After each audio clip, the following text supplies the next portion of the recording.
Petra, the rose red city of Jordan.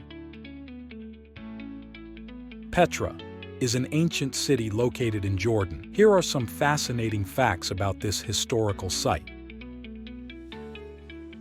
Carved in stone, Petra is famous for its stunning rock-cut architecture. The buildings, temples, and tombs are carved directly into the rose-red cliffs, creating a breathtaking sight.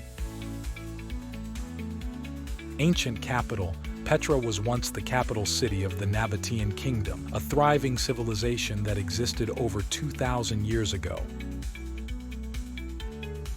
It served as an important trade hub connecting the east and west.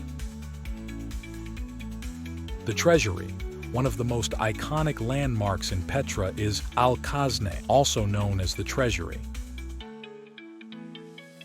This grand structure is adorned with intricate carvings and was likely used as a tomb or temple.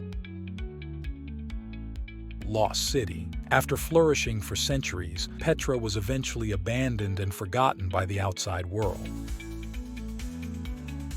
It was rediscovered by Swiss explorer Johann Ludwig Burckhardt in the early 19th century. Today, Petra is a UNESCO World Heritage Site and one of the most visited tourist attractions in Jordan. It continues to captivate visitors with its awe-inspiring architecture and rich history.